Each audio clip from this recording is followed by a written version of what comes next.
Step 1, you need a phone mount. Step 2, lighting.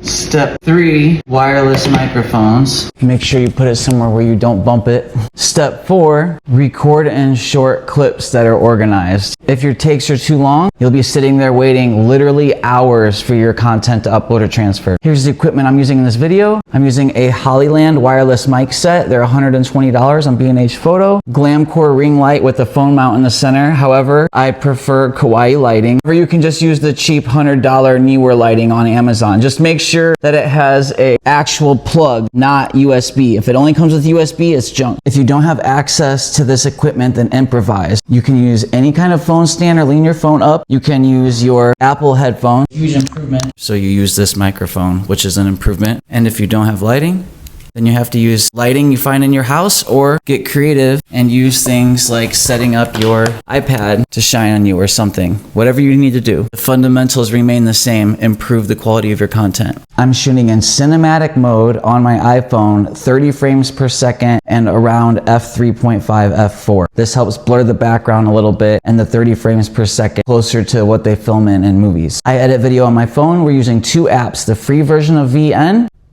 and the pro version of CapCut, which you will need, and I think I paid $120 for the year for that. It's your cheapest and best option. I recommend getting an iPhone with 1 terabyte of storage, and you're gonna need to pay for the 2 terabyte iCloud storage. This is a must. I do recommend getting this $30 dongle from the Apple Store, SD to Lightning, and get an SD card. If you use a mirrorless camera, this will help transfer from the camera to your phone. Transferring from one person to another is gonna be about 10 times faster than trying to AirDrop. Using an SD card, pulling content off of your phone, back it up on an external, delete it off your phone. You're gonna need this to help manage storage. Huge thank you to my friend Yevse. Please follow at Your Boreal. He changed my life by showing me this dongle. Next step, just follow at Love You Clover. Taught me most of what I know about videography and editing. Does a lot of work for the community. So first, we bring all of our clips into VN. As we start editing, don't make this classic mistake. Do not use Bluetooth headphones to edit. You need to use headphones with a cord. Otherwise, you'll have latency of where the audio is syncing up with the clips. I was already a producer, so I have my DT770 Pro 250 ohm, and then I just use 1/8 inch to Lightning dongle. I plug this into my phone. It's very nice. While we're editing, I recommend setting your phone up on a phone stand positioned in a way that saves your back. A lot of people make the classic mistake of editing hunched over on their phone, supporting their phone weight with their pinky, and you're gonna put yourself in a lot of pain and it's not sustainable. Open VN,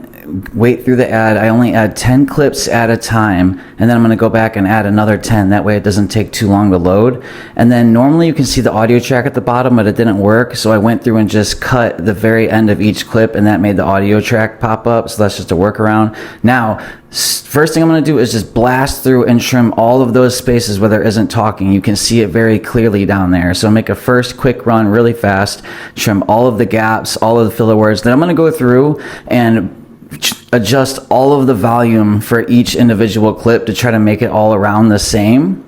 Then I'm gonna go back through again and try to edit my whole video down shorter and shorter. And then one last time, go back again, double check all the volumes, try to edit it down even shorter. Anytime I repeat myself, cut all that out. Then you always want 60 bit rate, 60 Mbps at 4K. So 4K video, 60 megabytes per second. Now you export it, and then now you're ready to open it in CapCut as one video. Now, first thing you're gonna do is adjust the volume, turn the volume up, and then go to sound effects, and we're gonna add 40% bass boost. And then we're gonna go to adjust, and I usually use auto adjust, but it didn't look good here. And then we're gonna go to our filters, and I usually either use quality 2 or high saturation. For this one, we're using quality 2. Then I'm gonna go through and make sure it's over the entire video, and then trim that ending off there with their dumb ad thing. Now, I'm actually adjusting the brightness and contrast here, but normally avoid that because it can make the video look choppy. Now we need to add caption, or no, now we need to do skin retouching. So if you scroll on the bottom there, you see retouch, and then you want to hit face, and then we're going to slide plump up to around 15.